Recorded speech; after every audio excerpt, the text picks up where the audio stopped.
कुएं की पाल पर जाकर बैठ जाना और वहां पर जो भी औरतें पानी भरने आएंगी उन्हें अपनी कहानी सुना दिया करना। सीता माता कुएं की पाल पर जाकर बैठ गई। तभी एक स्त्री आई। उसने रेशम की जरी की साड़ी पहन रखी थी और सोने का घड़ा ले रखा था। सीता माता उसे देखकर कहने लगी, बहन, मेरा 12 वर्ष का नितनेम सुन लो। पर वह स्त्री बोली कि मैं तुम्हारा नितनेम सुनूंगी तो मुझे तो घर जाने में देर हो जाएगी और मेरी सास मुझसे झगड़ा करेगी। इसलिए उसने कहानी नहीं सुनी और अपने घर चली गई। लेकिन उसके घर जाते ही उसकी रेशम जरी की साड़ी फट गई। सोने का घड़ा मिट्टी के घड़े में बदल गया। सासू ने देखा तो पूछा, अरे बहू, ये किसका दोष अपने सिर लेकर आ गई है? बहू बोली, माँ जी, कुएं पर एक औरत बैठी थी। उसने अपनी कहानी सुनने के लिए कहा, लेकिन मैंने नहीं सुनी। शायद उसी का ये फल मुझे मिला है। बहू की बात सुनकर अगले दिन वही साड़ी और वही घड़ा लेकर सास कुएं की पाल पर गई। सास को वहीं पर सीता माता बैठी मिली तो माता सीता ने कहा, बहन, मेरी कहानी सुन लीजिए। सासू बोली, एक बार छोड़, मैं तो 4 बार कहानी सुन लूंगी।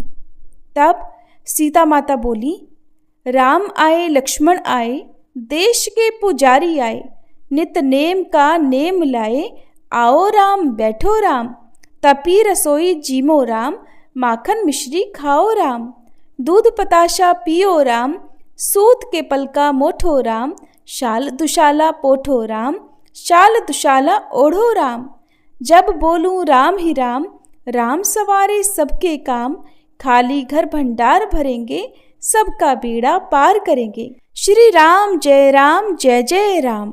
सासू बोली, बहन, कहानी तो बहुत अच्छी लगी। फिर कहानी सुनकर सासू घर चली गई और उसकी साड़ी फिर से रेशम जरी की बन गई। मिट्टी का घड़ा भी फिर वापस से सोने के घड़े में बदल गया। बहू ने देखा तो कहने लगी, सासू माँ, आपने ये सब कैसे किया? सासू बोली, बहू, तू दोष लगाकर आई थी और मैं अब दोष उतार कर आ रही हूँ। बहू ने पूछा कि माँ जी, वह कुएं वाली स्त्री कौन है? सासू ने बताया कि वह तो सीता माता थी। वो पुराने से नया कर देती हैं, खाली घर में भंडार भर देती हैं। वह लक्ष्मी जी का वास घर में कर देती हैं और मनुष्य की जो भी इच्छा हो उसे पूर्ण कर देती हैं। बहू बोली, माँ जी, फिर तो ऐसी कहानी मुझे भी सुना दो। सास बोली कि ठीक है, तुम भी सुनो। फिर सास ने कहानी शुरू की। राम आए लक्ष्मण आए, देश के पुजारी आए, नित नेम का नेम लाए, आओ राम बैठो राम, तपी रसोई जीमो राम, माखन मिश्री खाओ राम, दूध बताशा पियो राम, सूत के पलका मोठो राम, शाल दुशाला पोठो राम, शाल दुशाला ओढ़ो राम, जब बोलूं राम ही राम, राम सवारे सबके काम, खाली घर भंडार भरेंगे, सबका बेड़ा पार करेंगे, बोलो श्री राम जय जय राम। कहानी सुनकर बहू बोली, माँ जी, कहानी तो बहुत अच्छी है। सासू ने कहा, ठीक है, अब से हम इस कहानी को रोज किया करेंगे। अब सास बहू रोज सवेरे उठती, नहाती धोती और पूजा करने के बाद नित नेम की सीता माता की कहानी कहती। एक दिन की बात है, उनके यहाँ पड़ोस की एक औरत आई और बोली कि बहन, जरा सी आँच तो देना। तो बहू बोली कि आँच तो अभी हमने जलाई ही नहीं। पड़ोसन बोली, तो फिर तुम सुबह 4 बजे से उठकर क्या कर रही हो? तो उन्होंने कहा कि हम तो सुबह सुबह उठकर पूजा करते हैं, फिर सीता माता की नितनेम की कहानी कहते हैं। पड़ोसन ने उनकी बात सुनकर फिर कहा कि सीता माता की कहानी कहने से तुम्हें क्या मिला?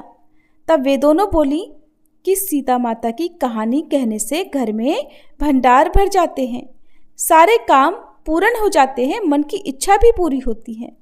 पड़ोसन ने कहा, बहन, अगर ऐसा है तब तो फिर मुझे भी कहानी सुना दो।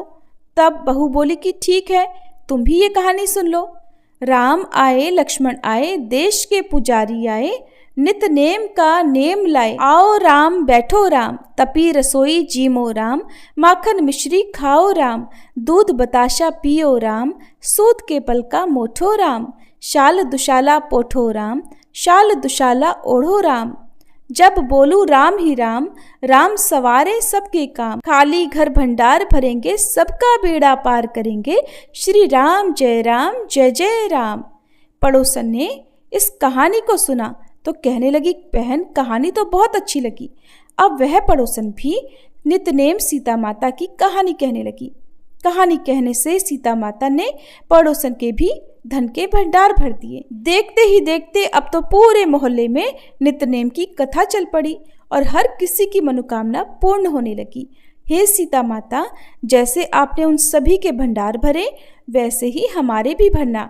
कहानी कहने वाले, सुनने वाले और हुंकार भरने वाले सबके भरना। सभी प्रेम से बोलिए, सीता मैया की जय। माघ मास महात्म्य में 13वां अध्याय। विकुंडल ने कहा कि हे देवदूत, तुम्हारे वचनों से मेरा चित्त अति प्रसन्न हुआ है, क्योंकि सज्जनों के वचन सदैव गंगाजल के समान पापों का नाश करने वाले होते हैं। उपकार करना तथा मीठा बोलना सज्जनों का स्वभाव ही होता है। जैसे अमृत मंडल चंद्रमा को भी ठंडा कर देता है। अब कृपा करके ये भी बतलाइए कि किस प्रकार मेरे भाई का भी नरक से उद्धार हो सकता है। तब दूत कुछ देर ज्ञान दृष्टि से विचार कर मित्रता रूपी रस्से से बंधा हुआ बोला कि हे वैश्य, यदि तुम अपने भाई के लिए स्वर्ग की कामना करते हो तो जल्दी ही अपने 8 जन्म के पुण्य का फल उसके निमित्त अर्पण कर दो। तब विकुंडल ने कहा, हे दूत, वह पुण्य क्या है और मैंने कौन से जन्म में और कैसे किया है, सो सब कृपा पूर्वक बताओ, फिर मैं अपना पुण्य अपने भाई को दे दूंगा। दूत ने कहा, हे वैश्य सुनो, मैं तुम्हारे पुण्य की भी सब कथा कहता हूँ, ध्यान पूर्वक सुनो। पूर्व समय में मधुवन में शालकी नाम के ऋषि थे। वह बड़े तपेश्वरी, ब्रह्मा जी के समान तेज वाले थे।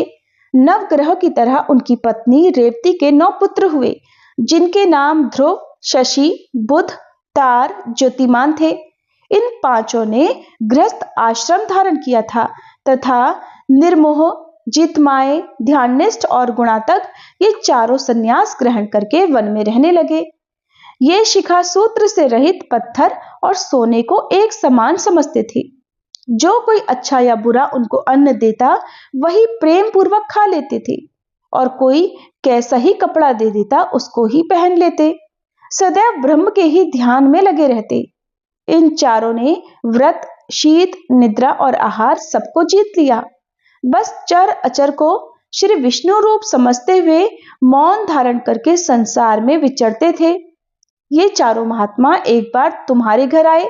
जब तुमने मध्याह्न के समय भूखे प्यासे इनको आंगन में देखा तो तुमने गदगद कंठ से आंखों में आंसू भरकर इनको नमस्कार करके इनका बड़ा आदर सत्कार किया।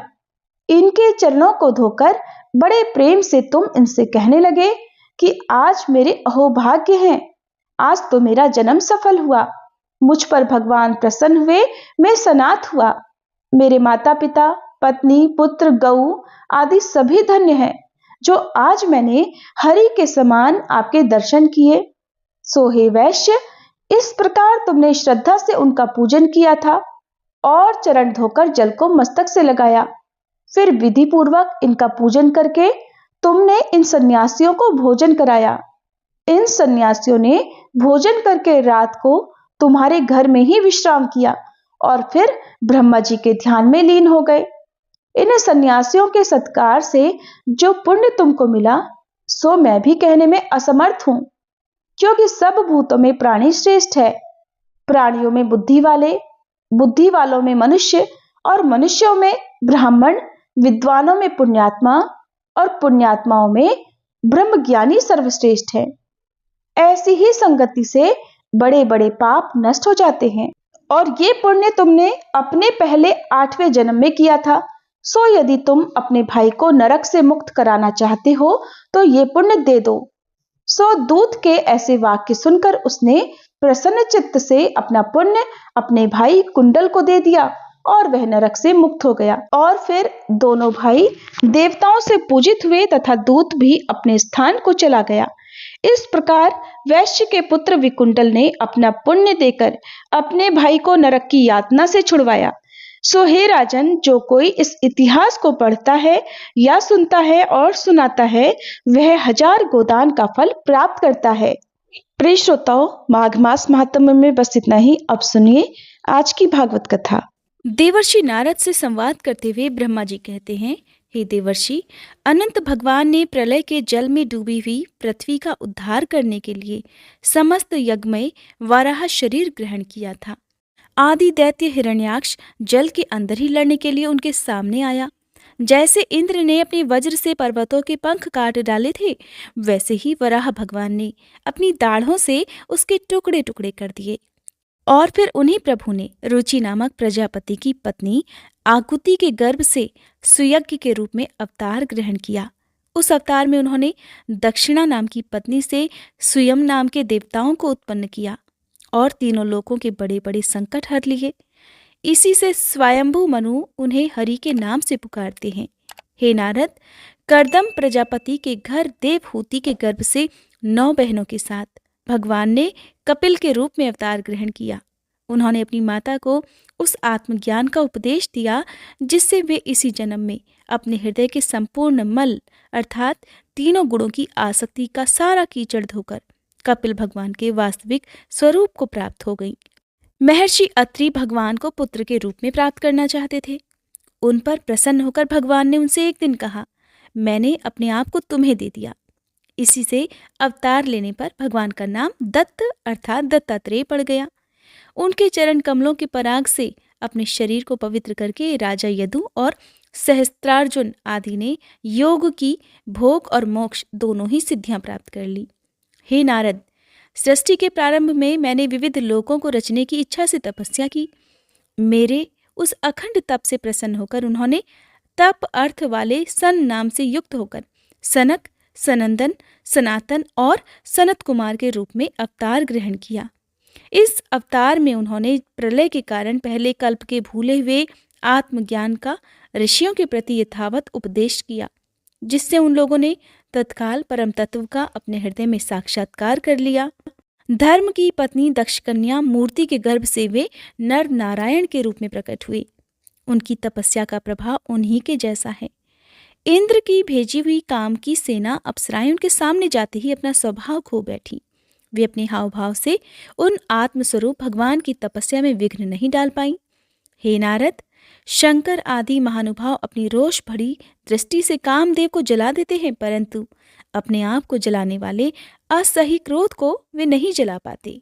वही क्रोध नर नारायण के निर्मल हृदय में प्रवेश करने के पहले ही डर के मारे कांप जाता है। फिर भला उनके हृदय में काम का प्रवेश तो हो ही कैसे सकता है। अपने पिता राजा उत्तानपाद के पास बैठे हुए 5 वर्ष के बालक ध्रुव को उनकी सौतेली माता सुरुचि ने अपने वचन बाणों से भेद दिया था। इतनी छोटी अवस्था होने पर भी वे उस ग्लानि से तपस्या करने के लिए वन में चले गए थे। उनकी प्रार्थना से प्रसन्न होकर भगवान प्रकट हुए और उन्होंने ध्रुव को ध्रुवपद का वरदान दे दिया। आज भी ध्रुव के ऊपर नीचे प्रदक्षिणा करते हुए दिव्य महर्षिगण उनकी स्तुति गान करते रहते हैं। कुमार्गामी विनका ऐश्वर्य और पुरुष ब्राह्मणों के हुंकार रूपी वज्र से जलकर भस्म हो गया। वो नरक में गिरने लगा। ऋषियों की प्रार्थना करने पर भगवान ने उसके शरीर मंथन से पृथु के रूप में अवतार धारण कर उसे नरक से उबारा और इस प्रकार पुत्र शब्द को चरितार्थ किया। पुत्र का अर्थ होता है पुत नामक नरक से रक्षा करने वाला। और फिर उसी अवतार में पृथ्वी को गाय बनाकर उन्होंने उससे जगत के लिए समस्त औषधियों का दोहन किया। राजा नाभि की पत्नी सुदेवी के गर्भ से भगवान ने ऋषभ देव के रूप में जन्म लिया। इस अवतार में समस्त आसक्तियों से रहित होकर अपनी इंद्रियों और मन को अत्यंत शांत करके और अपने स्वरूप में स्थित होकर समदर्शी के रूप में उन्होंने जड़ों की भांति योगचर्या का आचरण किया। इस स्थिति को महर्षि लोग परमहंस पद अथवा अवधूत चर्या कहते हैं। इसके बाद स्वयं उन्हीं यज्ञ पुरुष ने मेरे यज्ञ में स्वर्ण के समान कांति वाले हयग्रीव का रूप धारण किया। भगवान का ये विग्रह वेदमय, यज्ञमय और सर्वदेवमय है। उन्हीं की नासिका से श्वास के रूप में वेदवाणी प्रकट हुई। चाक्षुष मनवंतर के अंत में भावी मनु सत्यव्रत ने मत्स्य रूप में भगवान को प्राप्त किया। उस समय पृथ्वी रूप नौका के आश्रय होने के कारण ही वे समस्त जीवों के आश्रय बने। प्रलय के उस भयंकर जल में मेरे मुख से गिरे हुए वेदों को लेकर वे उसी में विहार करते रहे। जब मुख्य मुख्य देवता और दानव अमृत की प्राप्ति के लिए क्षीर सागर को मथ रहे थे, तब भगवान ने कच्छप के रूप में अपनी पीठ पर मंद्राचल धारण कर लिया। उस समय पर्वत के घूमने के कारण उसकी रगड़ से उनकी पीठ की खुजलाहट थोड़ी मिट गई, जिससे वे कुछ क्षणों तक सुख की नींद सो पाए थे।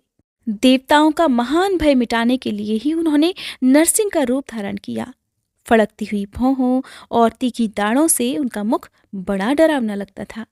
हिरण्यकश्यपु ने देखते ही हाथ में गदा लेकर उन पर टूट पड़ा। इस पर भगवान नरसिंह ने दूर से ही उसे पकड़कर अपनी जांघों पर डाल लिया और उसके छटपटाते रहने पर भी अपने नखों से उसका पेट फाड़ डाला। बड़े भारी सरोवर में महाबली ग्राह ने गजेंद्र का पैर पकड़ लिया। जब बहुत थककर वो घबरा गया, तब उसने अपनी सूंड में कमल लेकर भगवान को पुकारा, हे आदि पुरुष, हे समस्त लोकों के स्वामी, हे श्रवण मात्र से कल्याण करने वाले। उसकी पुकार सुनकर अनंत शक्ति भगवान चक्रपाणी गरुड़ की पीठ पर चढ़कर वहां आए और अपने चक्र से उन्होंने ग्राह का मस्तक उखाड़ डाला। इस प्रकार कृपा परवश भगवान ने अपनी शरण में आए हुए गजेंद्र की सूंड पकड़कर उस विपत्ति से उसका उद्धार किया था। भगवान वामन अदिति के पुत्रों में सबसे छोटे थे, परंतु गुणों की दृष्टि से वे सबसे बड़े थे, क्योंकि यज्ञ पुरुष भगवान ने इस अवतार में बलि के संकल्प छोड़ते ही संपूर्ण लोकों को अपने चरणों से ही नाप लिया था। वामन बनकर उन्होंने 3 पग पृथ्वी के बहाने बलि से सारी पृथ्वी तो ले ली, परंतु ये बात इससे भी सिद्ध कर दी कि सन्मार्ग पर चलने वाले पुरुषों को याचना के सिवा और किसी उपाय से समर्थ पुरुष भी अपने स्थान से नहीं हटा सकते, ऐश्वर्य से च्युत नहीं कर सकते। दैत्यराज बलि ने अपने सिर पर स्वयं भगवान वामन का चरणामृत धारण किया था। ऐसी स्थिति में उन्हें जो देवताओं के राजा इंद्र की पदवी मिली, और इसमें बलि का कोई पुरुषार्थ नहीं था। अपने गुरु शुक्राचार्य के मना करने पर भी वे अपनी प्रतिज्ञा विपरीत कुछ भी करने को तैयार नहीं हुए। उनके गुरु ने उन्हें पहले ही आगाह कर दिया था कि तुमसे छल से 3 पग भूमि के बदले सारी पृथ्वी दान में मांग ली जाएगी, परंतु वे क्या भगवान का तीसरा पग पूरा करने के लिए उनके चरणों में सिर रखकर उन्होंने अपने आप को भी समर्पित कर दिया। हे नारद, तुम्हारे अत्यंत प्रेम भाव से परम प्रसन्न होकर हंस के रूप में भगवान ने तुम्हें योग, ज्ञान और आत्म तत्व को प्रकाशित करने वाले भागवत धर्म का उपदेश दिया। ये केवल भगवान के शरणागत भक्तों को ही आसानी से प्राप्त होता है। वे ही भगवान स्वयंभू आदि मनवंतरों में मनु के रूप में अवतार लेकर मनुवंश की रक्षा करते हुए 10 दिशाओं में अपने सुदर्शन चक्र के समान तेज से बेरोक टोक निष्कंटक राज्य करते हैं। तीनों लोकों के ऊपर सत्यलोक तक उनके चरित्रों की कमनीय कीर्ति फैल जाती है और उसी रूप में वे समय समय पर पृथ्वी के भारभूत दुष्ट राजाओं का भी दमन करते रहते हैं। स्वनाम धन्य भगवान धन्वंतरी अपने नाम से ही बड़े बड़े रोगियों के रोग तत्काल नष्ट कर देते हैं। उन्होंने अमृत पिलाकर देवताओं को अमर कर दिया और दैत्यों के द्वारा हरण किए हुए उनके यज्ञ भाग उन्हें फिर से दिला दिए। उन्होंने ही अवतार लेकर संसार में आयुर्वेद का प्रवर्तन किया।